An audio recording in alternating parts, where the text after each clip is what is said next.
ça l'adoration. C'est ça l'adoration. Bientôt, très bientôt, on va tous rentrer dans l'adoration. Les murs ici vont trembler. Amen. Le temps d'adoration, c'est un temps particulier.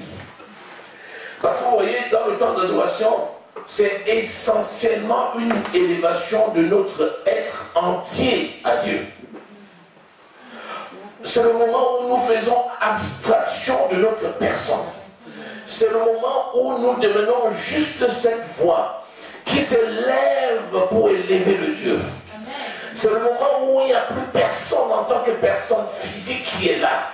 Mais c'est le moment où des êtres spirituels élèvent ensemble leur cœur de reconnaissance pour louer Dieu. C'est ça le temps de l'adoration. Alléluia. En réalité, notre vie tout entière, c'est une vie d'adoration. Mais il y a des temps forts comme ça, des moments précieux, des moments particuliers que nous mettons à part, où ensemble, en tant qu'être spirituel, nous nous joignons et nous élevons sur un piédestal l'Éternel des armées. C'est ça le temps d'adoration. Alléluia. Béni soit le Seigneur. Acclamons très fort le Seigneur Jésus. Alléluia. La grâce de Dieu n'a pas de prix. La grâce de Dieu n'a pas de prix. Tu veux acheter? Tu ne peux pas. Heureusement. Si on pouvait, on achèterait. Mais tu peux sortir tout ce que tu as dans l'intention d'acheter, ça ne suffira jamais.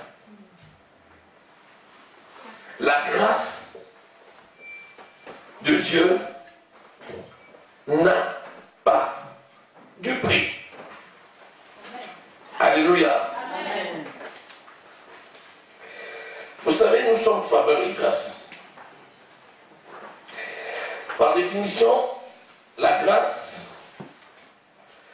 c'est ce que l'on a obtenu sans avoir mérité.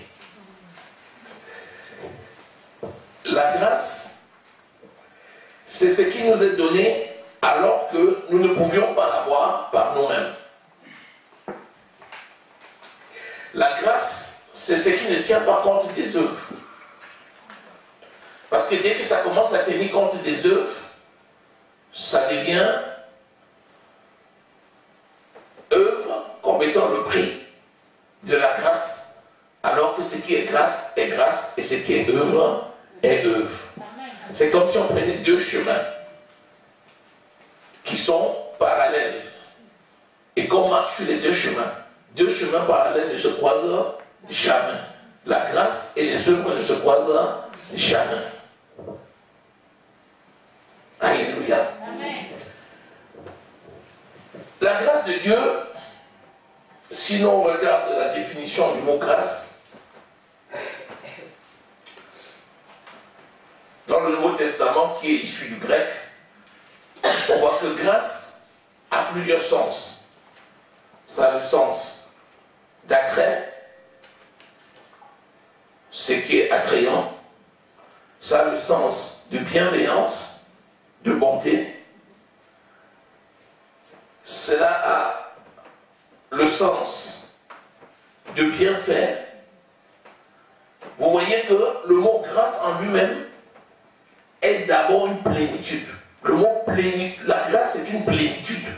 Quand vous prenez le dictionnaire, vous voulez voir la définition de la grâce, elle comporte tout.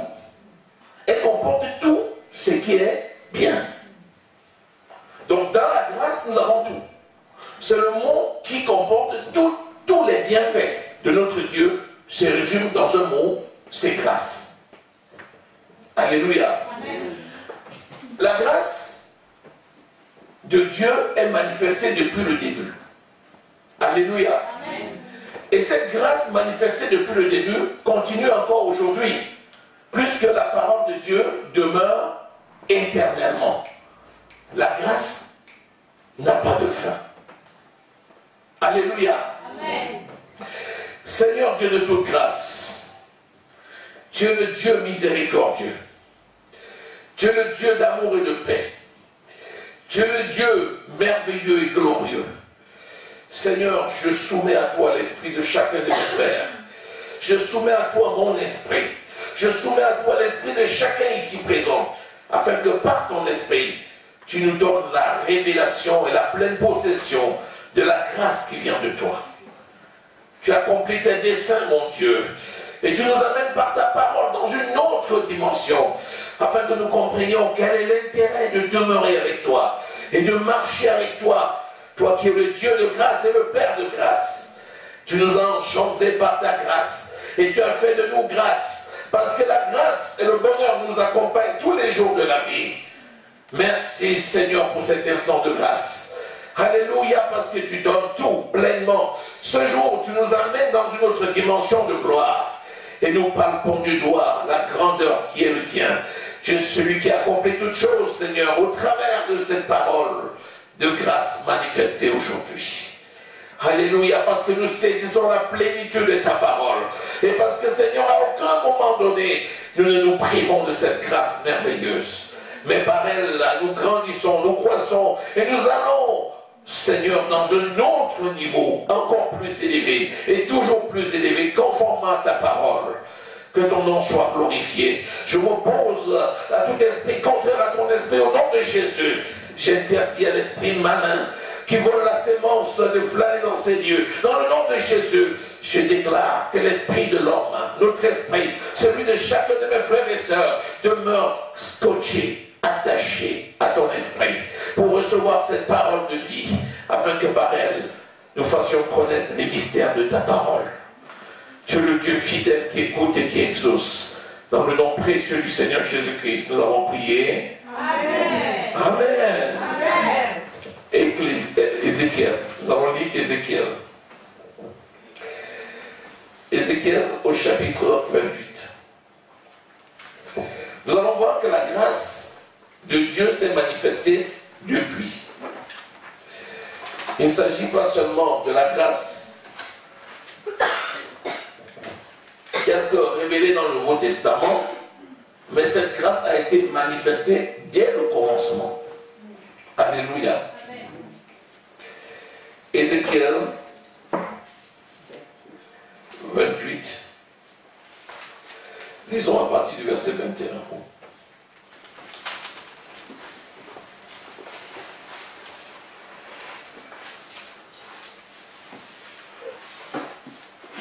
Voilà.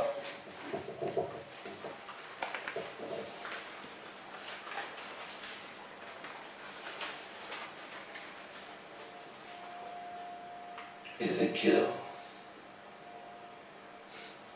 plutôt 18, à partir du verset 21. Bien, Ézéchiel 18, à partir du verset 21. Si le méchant revient de tous les péchés qu'il a commis, s'il observe toutes mes lois et pratique la droiture et la justice, il vivra et il ne mourra pas.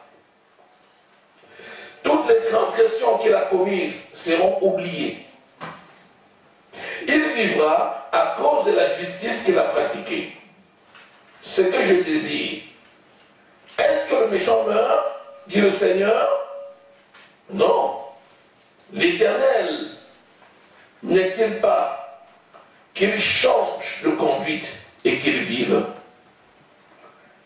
Ce que le Seigneur désire, c'est que le méchant ne meure pas, mais qu'il change de conduite et qu'il vive. Alléluia. Amen. C'est ça la grâce, alors qu'on était sous la loi. Mais même sous la loi, Dieu avait prévu que le méchant qui reviendrait de ses voies et qui abandonnerait ses transgressions ne mourrait pas, mais il vivrait. Mais malheureusement, nous étions sous la loi et la loi n'était pas possible d'être mise en pratique. Parce que la loi exigeait que tous les articles de la loi soient mis en pratique. Si tu manquais un seul article de la loi, tu étais déchu. Et comme l'être humain n'était pas capable de mettre en pratique toute la loi de Moïse, alors il ne pouvait pas bénéficier de la grâce. C'est pourquoi il a fallu que Jésus-Christ vienne lui-même et que Jésus vienne accomplir cette parole en donnant sa vie et en rendant la grâce effective. Alléluia. Amen. Donc la grâce véritable commence avec Jésus-Christ, qui par sa mort à la croix nous a sauvés, sans tenir compte de notre passé. Il s'est donné lui-même, afin que par sa mort, le monde entier soit sauvé. Tite au chapitre 2, verset 11.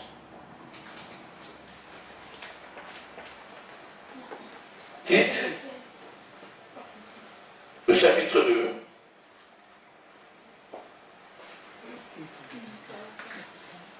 Verset 11, après 2 Timothée. Vous avez Tite.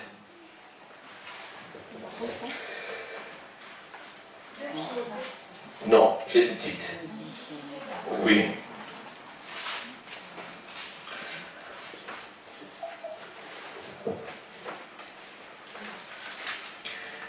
La grâce de Dieu, source de salut pour tous les hommes, a été manifestée.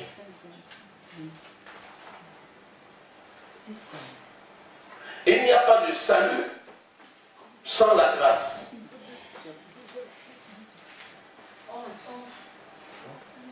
La grâce, c'est la source du salut. Or, cette grâce a été manifestée à la croix. C'est la mort de Christ à la croix qui a accordé la grâce. Et cette grâce, c'est la source du salut. En sorte qu'il n'y a pas de salut sans la grâce. Alléluia. Amen. C'est essentiellement par la grâce. Éphésiens au chapitre 2, verset 8. Car c'est essentiellement par la grâce que vous êtes sauvés, au moyen de la foi. Et cela ne vient pas des œuvres, le verset 9, afin que personne ne se glorifie. Donc, c'est par la grâce que le monde entier est sauvé. Si je suis sauvé, c'est essentiellement par la grâce. Donc, je n'ai rien fait particulièrement qui me donne le droit d'avoir le salut par rapport à quelqu'un d'autre. Au contraire, quand je vois le nombre de personnes qui n'ont pas reçu Christ, aussi nombreux, je vois à quel point j'ai saisi la grâce. Puisque la grâce est rendue disponible pour tous. Puisqu'il dit, la volonté de Dieu, c'est que tous parviennent à la connaissance de la vérité et soient sauvés. À partir de là, celui qui regarde comme ça, il va avoir le sentiment qui était en Jésus-Christ.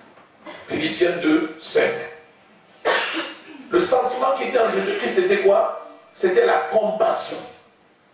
Alors, celui qui voit essentiellement comme une grâce d'être enfant de Dieu a de la compassion pour ceux qui ne sont pas enfants de Dieu, et il a un seul désir, c'est que la grâce qui lui a été accordée, qu'il le présente à quelqu'un d'autre, afin que cette personne, elle aussi, soit sauvée.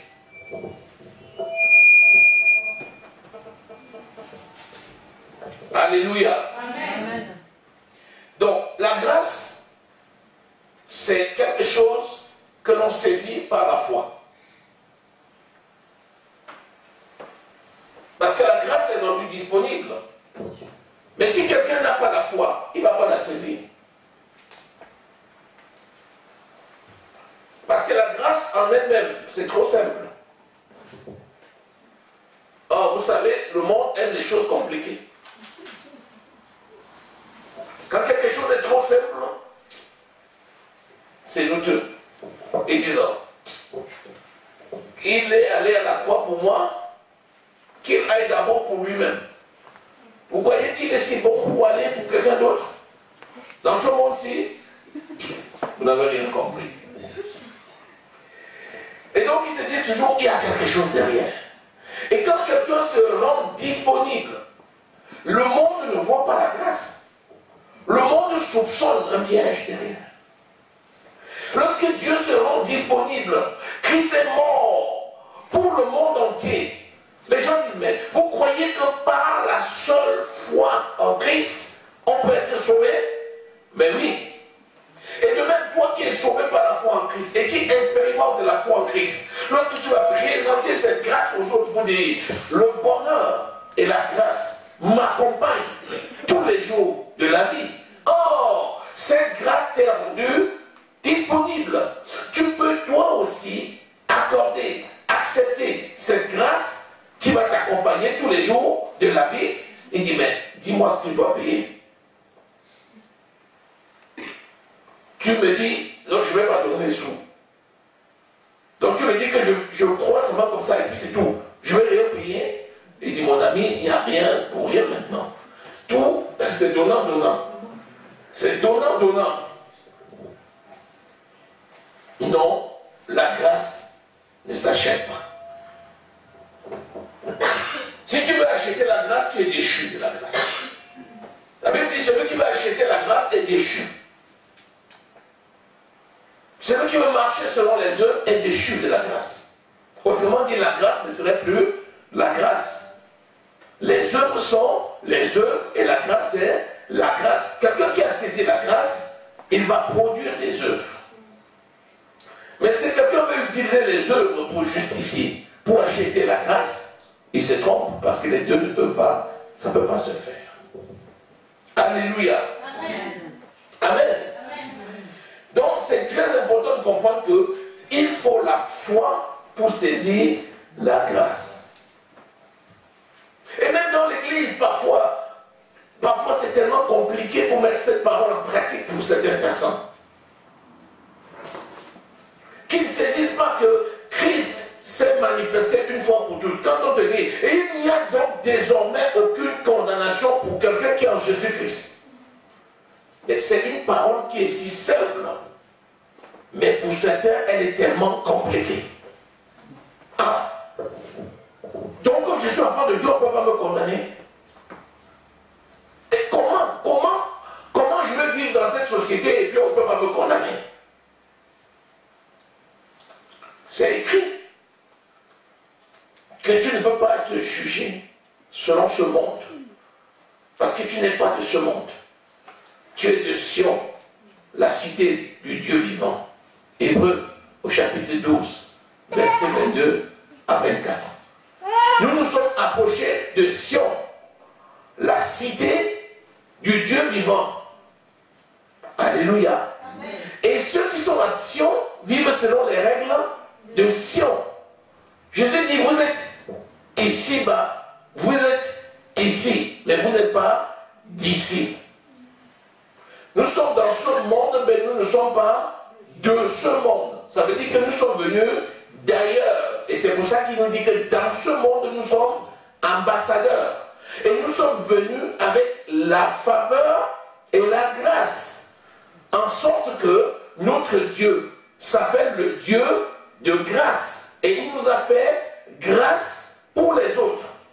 Donc, désormais, quand j'ai cru au Seigneur Jésus-Christ, je suis grâce. Je suis grâce. Le Dieu de grâce. Le Père de grâce. Grâce, c'est l'enfant de Dieu. Je suis grâce. La grâce de Dieu s'est manifestée en moi afin que par ma présence sur cette terre, vous savez, quelqu'un ne peut pas voir Dieu. Mais si quelqu'un veut voir Dieu, qu'il voit les enfants de Dieu. Puisque l'Esprit de Dieu habite en nous et nous sommes là comme l'empreinte de Dieu, nous sommes l'adresse de Dieu, nous sommes l'extension de Dieu. La Bible dit que nous sommes l'empreinte de sa personne. Or, vous savez, la biométrie, dès que tu donnes ton empreinte, c'est toi et toi seul. On peut aller dans le monde entier, on peut prendre tous les êtres humains, il n'y a pas deux qui ont les mêmes empreintes digitales. Or, la Bible nous dit que nous sommes l'empreinte de la personne de Dieu. Ça veut dire que nous avons la même empreinte digitale. C'est-à-dire que Dieu a laissé son empreinte sur la terre. Et cette empreinte sur la terre, c'est grâce. Et grâce, c'est qui? C'est moi, c'est toi. Nous sommes grâce, nous sommes faveur et grâce. Alléluia. Maintenant, à quoi ça sert d'avoir donné cette grâce? La grâce a été donnée afin que nous puissions l'utiliser pour bénir. C'est à ça essentiellement que ça sert. Que nous puissions utiliser pour bénir. Alléluia. Romains au chapitre 3.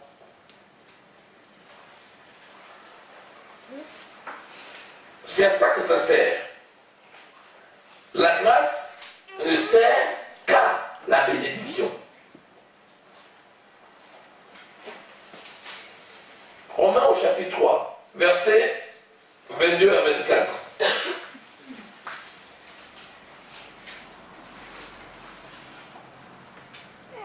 À partir du verset 21. Mais maintenant, sans la loi est manifestée la justice de Dieu, à laquelle rendent témoignage la loi et les prophètes. Justice de Dieu par la foi en Jésus-Christ, pour tous ceux qui croient. Alléluia. Il n'y a point de distinction, car tous ont péché et sont privés de la gloire de Dieu. Et ils sont gratuitement justifiés par sa grâce, par le moyen de la rédemption qui est en Jésus-Christ. Donc la justice de Dieu s'est faite par la grâce, c'est-à-dire gratuitement. Personne n'a payé pour obtenir cette grâce. Et Jésus-Christ nous a sauvés par la grâce et il nous a donné cette grâce afin que par elle, nous puissions marcher dans la victoire. Alléluia. Matthieu au chapitre 10. Jésus lui-même envoie les disciples. Et quand il envoie les disciples, il leur donne une recommandation précise. Alléluia. Amen. Verset 8.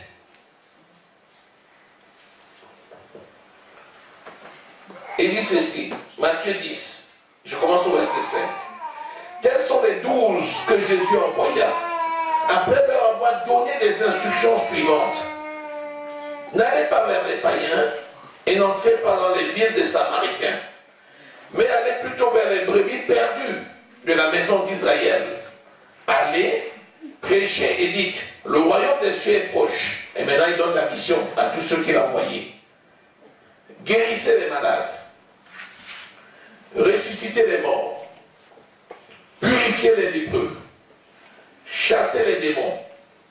Vous avez reçu gratuitement, donnez gratuitement.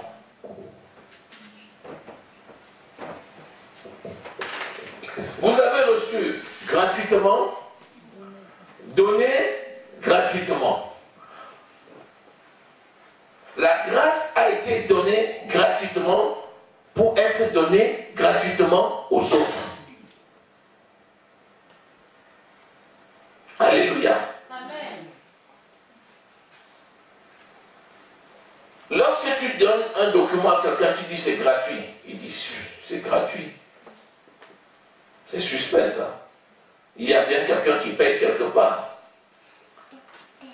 C'est un piège. Derrière le gratuit là, il y a une obligation derrière. Non, ce qui est donné gratuitement est gratuit. Alléluia. Dans Isaïe 55, il dit quoi? Il dit, venez acheter et manger. Même ceux qui n'ont pas d'argent, venez acheter. J'aime bien la deuxième partie. Parce que quand tu dis acheter et manger, on suppose qu'on achète avec l'argent. Mais après, il te dit, même celui qui n'a pas d'argent, viens acheter.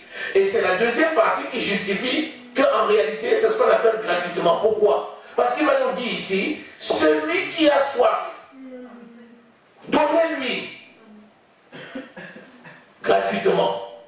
Et le prix, quand il dit acheter, c'est-à-dire d'avoir soif, c'est-à-dire de désirer. Or, tu ne peux pas accorder la grâce à quelqu'un qui n'en a pas besoin et qui refuse. C'est pourquoi tout ce que nous faisons pour le Seigneur en faveur de nos prochains, de notre prochain, nous le faisons à condition que ce prochain l'accepte. Et c'est la raison pour laquelle nous prions, afin que ce que nous mettons à disposition ne soit accepté et ne soit pas rejeté. Tu dis avec quelque chose, tu donnes à tes frères, tu leur dis voici, si quelqu'un est dans le besoin, voici. Mais les gens préfèrent rester dans leurs conditions. Tu vois quelqu'un qui préfère rester dans la rue à faire la manche, alors que tu veux le sortir de la rue. Mais il est tellement dans un doute que quand tu lui dis non, c'est gratuit, il doute tellement qu'il retourne dans la rue. Qu'est-ce qu'il faut faire?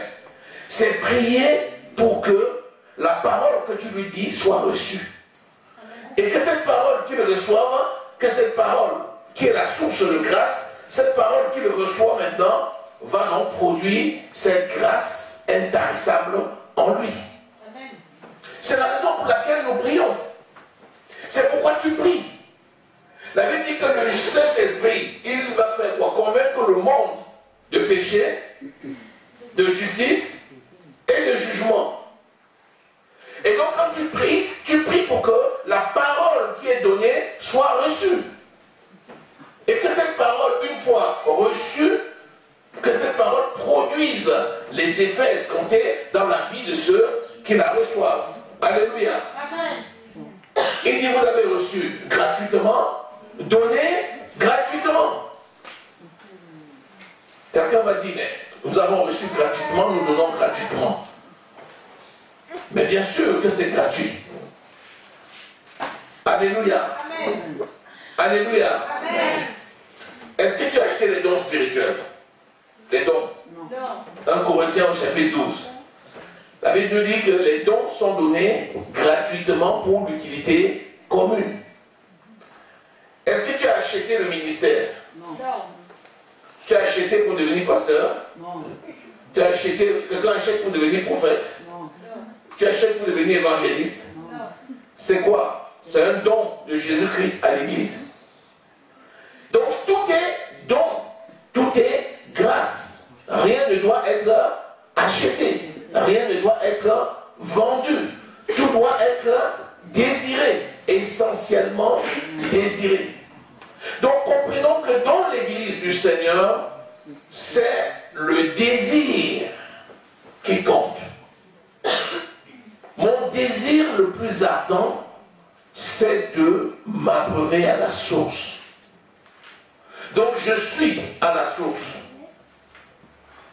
Je suis violent avec la parole parce que je ne m'éloigne pas de la source.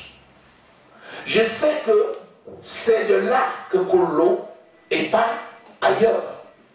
Et comme je sais que de mon cœur va couler toutes les sources d'eau vive, Proverbe 15, 14, alors je viens et je m'appuie. Je reste, je campe à la source. Et je mange, je bois, je bois, je bois. Donc le désir, c'est ce qui compte en ce qui concerne la grâce. La grâce est rendue disponible. Et comme il ne se répand pas de ses dons, en réalité, la grâce qui est rendue disponible demeure. C'est l'envie d'aller s'abreuver qui peut s'effriter ou qui peut manquer. C'est pourquoi nous qui sommes enfants de Dieu, nous devons désirer rester davantage dans notre position d'ambassadeur pour faire connaître le mystère qui se cache en Jésus-Christ. Amen. Et c'est pourquoi, là où la situation est pourrie, nous devons arriver. Et quand tu arrives, la situation va devenir meilleure. Et c'est comme ça que tu feras connaître la grâce de Dieu. Quand tu arrives seulement dans des situations où tout le monde se réjouit, où tout le monde semble être à l'aise, on a l'impression que ta parole c'est une folie. Mais quand les gens sont dans une situation qui est dangereuse, qui est mauvaise, ils ne savent plus où s'appuyer, tu arrives et tu leur donnes la parole de grâce. Et que cette parole agisse dans leur cœur. C'est comme ça que tu fais connaître et que tu donnes gratuitement ce que tu as reçu. Alléluia. Amen. La grâce, c'est elle qui nous fait grandir. La grâce, c'est elle qui nous fait progresser. Tout ce que nous pouvons obtenir, c'est essentiellement par la grâce. Quand tu te lèves, tu dis, j'ai vu telle personne, dans telle situation, j'ai fait ceci. Tu as bien fait. Mais n'oublie pas que c'est essentiellement la grâce. Tu aurais pu ne même pas avoir la pensée d'être utile à cette personne. Même donner quelque chose à quelqu'un, c'est une grâce. Même marcher sur le chemin et rencontrer une personne et secourir la personne, c'est encore une grâce. Bien sûr que les gens vont te dire merci. La Bible dit, la moindre des choses, c'est d'être reconnaissant. Mais ce n'est pas parce qu'on t'a dit merci que tu as oublié que tu es un instrument que le Seigneur a mis là pour glorifier son nom. Et quand tu dois dire Seigneur, merci. Merci de m'avoir choisi. Merci de m'avoir placé là. Merci de l'onction que tu m'as donnée. Tu te retrouves quelque part, tout le monde panique. Je me rappelle quand je suis arrivé au Bénin, on avait, dans un quartier qui était proche de l'église, il y avait une maison. Cette maison était hantée. Alors on n'habitait plus la maison depuis 10 ans. Et puis, un de nos pasteurs avait besoin d'une maison. Il venait de se marier. Il cherchait la maison où il va habiter. Et puis, il voit une maison, une belle maison, non habitée. Il dit, mais la maison, ça m'intéresse. Les gens lui disent, ah, tu ne peux pas habiter la maison là. Il dit, mais pourquoi? On dit, mais depuis 10 ans, personne n'a jamais habité la maison. Il dit, est-ce que je peux rencontrer le propriétaire? Et il va voir le propriétaire de la maison, il dit, ta maison m'intéresse, je veux habiter dedans. Le propriétaire dit, moi-même, je n'ai pas mis mes pieds dans la maison là depuis 10 ans. Tous ceux qui ont ouvert la maison et qui ont mis les pieds là-dedans, ils sont morts. Il dit, bon, celui qui est en Christ ne meurt pas. Je veux ta maison. Le monsieur a dit, si tu veux, occupe la maison. Et si ça te dit, après tu me donnes ce que tu veux. Le pasteur a pris les clés. Il a ouvert la maison, on a bien nettoyé, il a aménagé avec sa femme. Et puis on venait là, c'était un lieu de prière. Un jour passé, 2 jours, 1 semaine, 1 mois, 2 mois, 5 mois, 6 mois. Ah! J'ai dit, mais qu'est-ce que... Mais il se passe quelque chose. Là où foule la plante de ton pied, je te donne. Amen. Amen. Le propriétaire m'a dit, pasteur, tu me donnes ce que tu veux. C'est lui qui a défini le loyer qu'il devait donner au propriétaire. Parce qu'il a dit, qu'importe, c'est quand même ta maison, même si tu as fui. Mais il a démontré la quoi? Les caractères de l'esprit. Amen. Ça, c'est une grâce. C'est une grâce qui lui a été faite. Quand je dis lui, c'était nous. Puisque cette maison, je la connais. Je fréquentais cette maison. Nous, on allait là-bas pour faire la cellule. Mais quand je dis nous, c'est nous. Quand je suis venu au Seigneur, c'était terrible.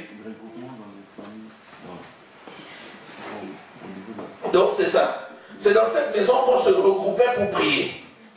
C'est-à-dire que tous ceux qui étaient dans un aire géographique, les gens qui habitaient proches pouvaient se réunir dans une maison pour prier. Ça devenait une cellule. Cellule par rapport au corps. un corps humain a des appareils, des organes, des tissus, des cellules. C'est la structure de base de l'église, la cellule. Donc, quand vous êtes 2 ou 3 dans un quartier, vous pouvez vous rassembler chez l'un. Cet endroit devient une cellule. C'est la cellule de l'église parce que c'est l'unité de base de l'église au niveau des extrémités. Alléluia. Amen. Et donc, dans ce lieu, dans ce quartier, sa présence a révolutionné le quartier. À partir de là, les gens ont commencé à dire, mais tiens, moi aussi, ma maison que j'avais abandonnée, ceci que j'avais abandonné, donc c'est possible. Et ils sont venus à l'église maintenant, et nous sommes rentrés dans les maisons. On est allé dans les maisons retirer des fétiches. Les gens qui avaient des situations, des fétiches dans les maisons, ils ne savaient plus quoi faire parce que c'était des maisons hantées. On venait, on les amenait à Christ, et on prenait tout ce qu'ils avaient là, on allait brûler au nom de Jésus. Amen. C'est la grâce. Tu le fais essentiellement par la grâce. Les gens vont te regarder et vont dire, hey, il est puissant. Hey, il est puissant. Non, il est puissant. Quand tu vas passer là, les gens vont dire, hey, tu es puissant. Si tu ne sais pas faire, tu vas croire que c'est parce que tu es devenu, je ne sais pas quoi. Tu es l'instrument que Dieu utilise. Ne l'oublie jamais. Tu es un instrument que Dieu utilise. Alléluia. Amen. Amen. Amen. Donc, c'est ça qui permet la croissance. On s'est réunis, on est 2, on est 3, puis après on est 10, on est 20, on est 100, on est 1000, on est 2000, on est 10 000, on gagne un pays, puis un autre pays. C'est quoi? C'est la grâce. C'est essentiellement par la grâce qu'on peut avoir la croissance de l'Église. Et rien d'autre que la grâce. Donc c'est tellement important de se souvenir que Dieu qui t'a mis là ne t'a pas mis pour que tu stagnes dans ta position, mais il t'a mis pour t'utiliser et faire grandir et bénir l'environnement. C'est à ça qu'on est appelé. Ministère, c'est pareil. Lorsque l'apôtre Paul a été saisi sur la route de Damas, acte au chapitre 9, et il s'est retrouvé dans la ville, chez un certain Ananias. Après, qu'est-ce qui s'est passé? Il a été conduit à Antioche. Et quand il est arrivé à Antioche, qu'est-ce qui s'est passé? Le Saint-Esprit dit, alors qu'ils étaient en train de jeûner et prier, c'est Acte au chapitre 14, Acte au chapitre 13. Il dit, mettez-moi à part Paul et Barnabas pour l'œuvre à laquelle je les ai appelés. Et ensuite, Paul est parti pour le premier voyage missionnaire et nous connaissons la suite. Après, il a gagné toute l'Asie, il est revenu en Europe, il a gagné partout. Paul est passé partout. C'est quoi? C'est la grâce. Essentiellement, la grâce. D'ailleurs, Paul n'avait même pas cherché Dieu. En guillemets, il n'a pas cherché Jésus. Paul craignait Dieu. Il travaillait pour les Juifs selon la loi juive. Il croyait qu'il servait Dieu. Mais il était ennemi de Christ. Mais son zèle pour Dieu était tellement grand que Christ s'est révélé à lui. Ça c'est quoi? C'est la grâce. Essentiellement la grâce. N'oublions jamais cela. Alléluia. Donc, nous savons que l'espérance également, c'est la grâce. Nous sommes là parce que 1 Thessaloniciens au chapitre 4, verset 13, nous dit que nous attendons le retour de Jésus qui viendra pour chercher son Église. Nous qui attendons dans l'espérance le retour de Jésus, c'est quoi? C'est la grâce. Pendant que les autres sont distraits, pendant que les autres sont vagues à autre chose, nous attendons le retour glorieux. Ça, encore, c'est la grâce. Alléluia. Bien, cette grâce doit être donnée gratuitement. Gratuitement. J'insiste, gratuitement. Amen. Amen. Nous avons lu Genèse au chapitre 14.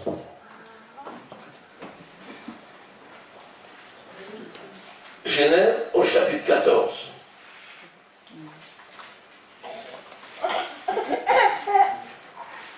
Alléluia. Verset 11 à 21.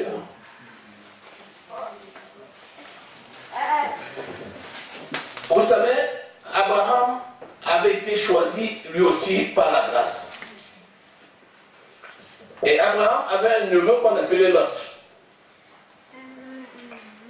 Abraham est parti de Charan, de la maison de son père, pour aller en Chaldée. Parce que Dieu lui a dit, lève-toi, quitte ta patrie, quitte ta nation, quitte la maison de ton père, et va là où je t'enverrai.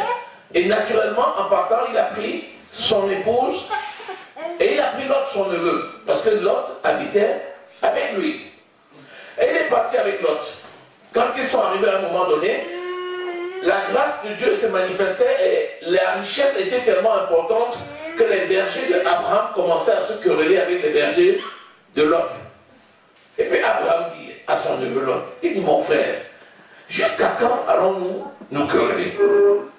Comme nos bergers se querellent maintenant, il ne faut pas que ces querelles montent jusqu'à nous.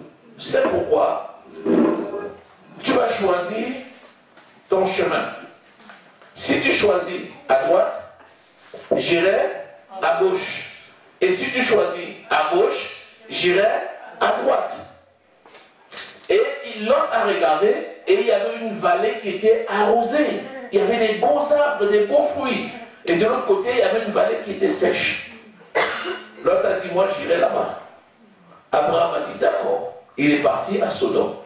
Et Abraham est allé ailleurs. Il se trouve que la vallée pleine et arrosée, malheureusement, Sodome et Gomorrhe, c'était un lieu où il y avait beaucoup de péchés. Et quand Lot est arrivé là-bas, il se souvenait de son oncle. Et il se souvenait de Dieu. Et lui, il marchait selon Dieu, mais au milieu d'une population qui péchait.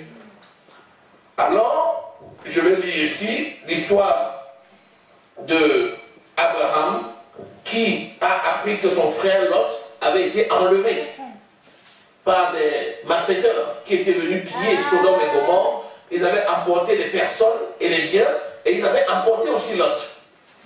Le verset 11.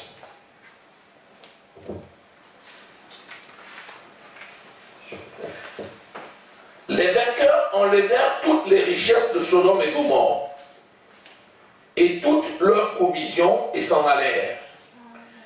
Ils enlevèrent aussi avec ses biens Lot, fils du frère d'Abraham, qui demeurait à Sodome, et ils s'en allèrent. Un fuyard vint l'annoncer à Abraham. L'Hébreu.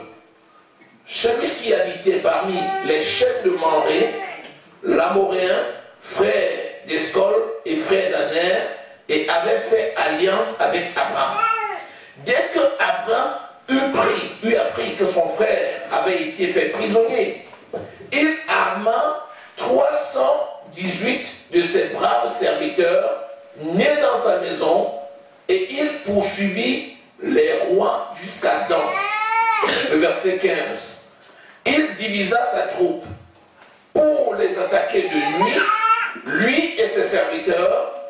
Il les battit et les poursuivit jusqu'à Shoba, qui est à la gauche de Damas. Le verset 16.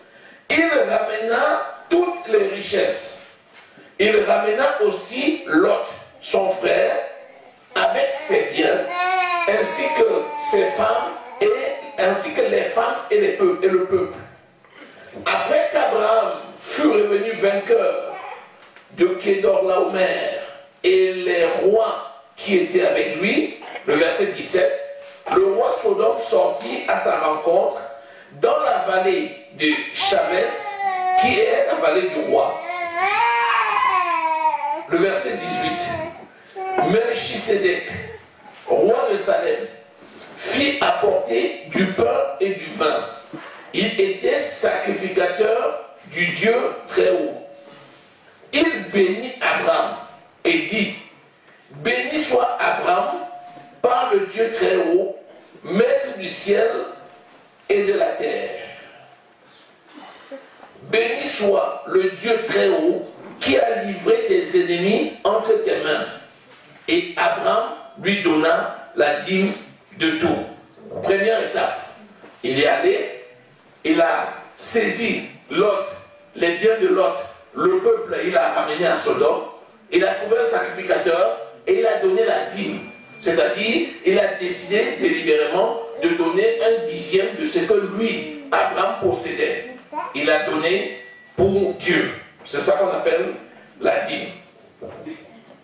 Abraham, le roi, c'est le verset 21, le roi de Sodome dit à Abraham, donne-moi les personnes et prends pour toi les richesses. Abraham répondit au roi de Sodome, je lève les mains vers le ciel, vers l'Éternel, le Dieu très haut, maître du ciel et de la terre. Je ne prendrai rien de tout ce qui est à toi, pas même un fil, ni un cordon de soulier, afin que tu ne dises pas, j'ai enrichi Abraham. Rien pour moi. Alléluia. Alléluia. Amen. Le frère est parti vivre à Sodome. Et Lot est devenu une bénédiction pour Sodome. Parce que la grâce de Dieu qui était sur Abraham a été communiquée sur Lot. Et Abraham est parti délivrer Sodome parce que Lot y était. Et quand il a délivré Sodome, il a ramené Sodome. Il ne s'est pas contenté de délivrer Sodome, Lot et les autres, mais encore il a donné délibérément une dîme à l'Éternel. Et le roi de Sodome lui dit, comme tu as été brave pour moi, donne-moi les hommes que tu as ramenés et garde pour toi les richesses. Comme pour dire, je vais payer pour ce que tu as fait. Abraham dit, quoi? Je ne prendrai rien. Sinon tu iras dire, j'ai enrichi Abraham. Est-ce que vous saisissez quelque chose? Un homme de Dieu ne va pas être enrichi par ce que les gens vont lui donner. Un serviteur de Dieu, c'est quelqu'un qui reçoit de Dieu tout ce dont il a besoin pour l'exercice du culte. Tout ce dont il a besoin pour l'exercice de la mission. Ça s'appelle la provision. Il va maintenant mettre au service du peuple ce qu'il a reçu. Ça s'appelle la grâce. Il a la grâce de servir. Et quand il donne cette grâce, que personne ne pense qu'il peut acheter. Puisque la grâce ne peut être achetée. Il a dit clairement au roi de Sodome, si je prends, tu diras, j'ai enrichi Abraham. Alors que je sais que je suis déjà riche. Puisque Dieu lui avait promis de lui donner la postérité. Et une postérité qui dépasse les étoiles du ciel. Donc il savait qu'il est riche. Il a refusé de prendre. Alléluia. Amen. Si quelqu'un vient à toi et il te dit de faire quelque chose pour lui, pour qu'il paye, ce n'est pas conforme à la parole de Dieu. Ah, ma maison, dans ma maison, j'arrive plus à dormir. Vraiment, pasteur, viens prier pour moi. Tu viens prier pour lui, il dit, si tu pries pour moi, si je dors, vraiment, je vais te donner, j'ai 3 maisons. Si tu pries pour moi, je dors, je vais te donner la première maison. Je ne dors pas. J'ai 3 maisons, je ne dors pas. J'ai des richesses, je n'en profite pas. Mais mon compte est rempli en banque et je suis malade. Je n'arrive même pas à voyager parce que tout le temps j'ai des embolies pulmonaires, j'ai des phlébites, je ne prends jamais l'avion, je ne prends jamais le bateau. Toutes ces richesses, je ne sais même pas ce que je vais en faire. Et il dit, si tu pries pour moi et je guéris de tout ça, je vais te donner la moitié de mes biens. Si jamais quelqu'un te fait une telle demande, refuse 1000 fois, refuse. C'est un piège du diable. Amen. Amen. Les dons de Dieu n'ont pas été donnés pour être monnayés. Ils ont été donnés pour être d'utilité commune. Ils ont été donnés pour servir.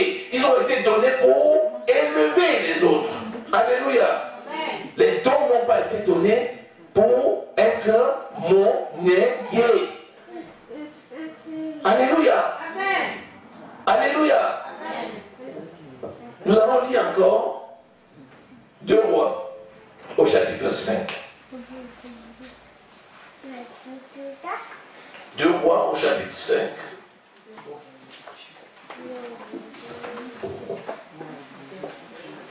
Alléluia. Alléluia. 2 Rois au chapitre 5.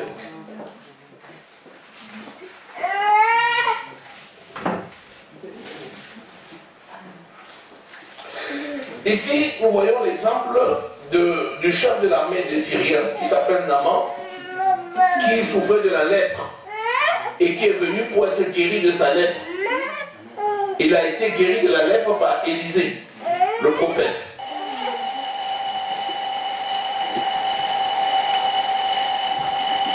Le verset 8.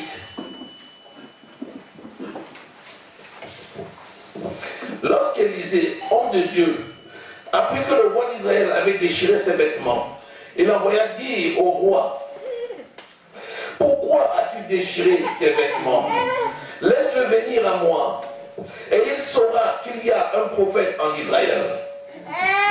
Naaman vint avec ses chevaux et ses chars, et il s'arrêta à la porte de la maison d'Élisée. Élisée lui fut dit par un messager: va et lave-toi 7 fois dans le Jourdain. Ta chair deviendra saine et tu seras pur. Naaman fut irrité et il s'en alla en disant: voici, je me disais, il sortira vers moi, il se présentera lui-même, il invoquera le nom de l'Éternel son Dieu, il agitera sa main sur la place et il guérira ma lèpre. Les fleuves de Damas, d'Abana, de Parpan ne valent-ils pas mieux que tous les eaux d'Israël? Ne pouvais-je pas aller m'y laver et devenir pur? Il s'en retournait et partait avec fureur. Mais ses serviteurs s'approchèrent et lui dirent: mon père, si le prophète t'eût demandé quelque chose de difficile, ne l'aurais-tu pas fait? Combien plus dois-tu faire ce qu'il t'a dit? Lave-toi et tu seras pur. Le verset 14. Il descendit alors et se plongea 7 fois dans le Jourdain, selon la parole de l'homme de Dieu, et sa chair redevint comme la chair d'un jeune enfant, il fut pur. Naaman retourna vers l'homme de Dieu avec toute sa suite. Lorsqu'il fut arrivé, il se présenta devant lui et dit: voici, je reconnais qu'il n'y a point de Dieu sur toute la terre, si ce n'est en Israël. Et maintenant, accepte, je te prie, un présent de la part de ton serviteur. Le verset 16. Élisée répondit: l'Éternel dont je suis le serviteur est vivant, je n'accepte pas. Naaman le pressa d'accepter, mais il refusa. Quand il venait en Israël, il savait qu'il y avait le roi, il savait qu'il y avait un prophète, il a pris des talents, il a pris de l'or, il a pris tout ça sur lui. Mais quand il est arrivé, tant qu'il avait sa lèpre, il n'a pas donné le cadeau. Il a attendu, après quand il n'a plus la lèpre, lorsqu'il est allé au Jourdain et il a été guéri, il a dit: ah, maintenant je reconnais. Comme pour acheter, comme pour payer la guérison, il a pris ceci pour donner au prophète. Qu'est-ce que le prophète a dit? Je n'accepte pas. On ne peut pas acheter ce qui est grâce. Alléluia. Amen. Le prophète a refusé. Alors, c'était valable aussi pour un certain Simon. Alléluia. Dans Actes au chapitre 8, versets 9 à 25, vous allez lire. C'est Simon qui était magicien et qui avait retrouvé l'évangéliste Philippe. Quand il a retrouvé l'évangéliste Philippe, Philippe a prêché l'évangile et il a cru. Quand Simon a cru, il y a l'église de Jérusalem qui a envoyé Jean, Pierre et Jean, qui sont venus, et quand ils imposaient les mains aux gens, les gens recevaient l'onction. Alors quand Simon a vu ça, il a dit: mais comment? Il a sorti les sous, il a donné à Pierre. Il dit: prenez cet argent et donnez-moi ce pouvoir-là, pour que quand j'impose les mains aux gens, ils reçoivent aussi l'onction. Pierre lui a dit: que tu sois réprimé. Tu ne sais pas de quelle fièvre tu es. Alléluia. Va et péris avec ton argent. Il a dit, ah non, pardon. Pierre lui dit, prie. Prie afin que Dieu te délivre du mauvais fiel dans lequel tu t'es mis. Il a dit, s'il vous plaît, priez pour moi afin qu'il ne m'arrive rien de ce que vous avez dit. La grâce de Dieu ne s'achète pas au prix d'argent. La grâce de Dieu, c'est quelque chose qui est gratuit. Alléluia. Amen. La grâce a été rendue disponible. Ne pas s'en priver. Ce qui est terrible, c'est que les gens se privent de la grâce de Dieu. Maintenant, est-ce à dire qu'on ne doit pas faire les actions de grâce? Loin de là. Ce n'est pas la même chose. Faire une action de grâce, c'est l'expression de ton cœur. La Bible dit que l'action de grâce, c'est le fruit de nos lèvres qui confessent son nom. Et les actions de grâce, nous le faisons chaque jour. Celui qui est fidèle pour des petites choses, je lui en donnerai des plus grandes. Alléluia. À partir de là, une action de grâce, c'est quelque chose que le Seigneur agrée.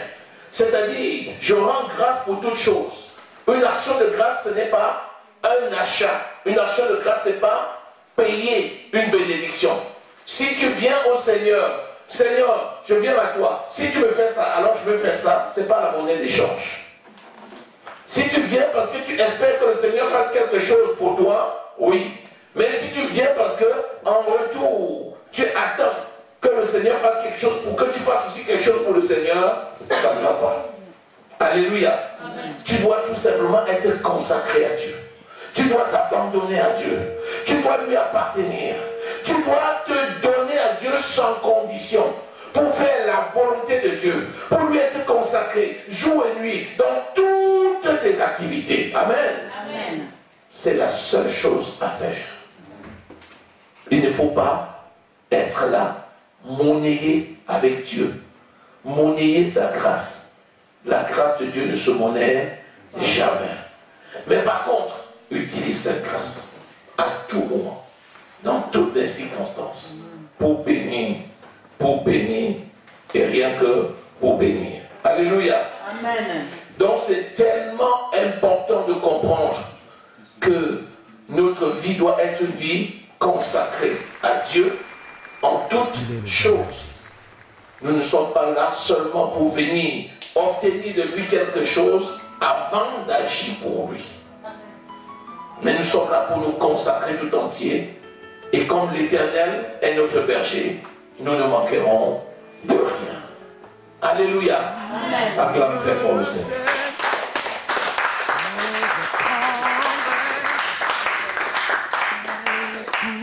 Seigneur, merci pour ta parole. Merci pour la grâce que tu nous as faite d'être des enfants de Dieu. Merci pour ta bonté manifestée dans nos vies. Qu'il a payé pour ma liberté. Quand je t'ouvre mon cœur, je te vois, Seigneur. Quand je t'ouvre mon cœur, je t'entends me parler. Et ta loi dans mon cœur toujours demeure. Et ta vie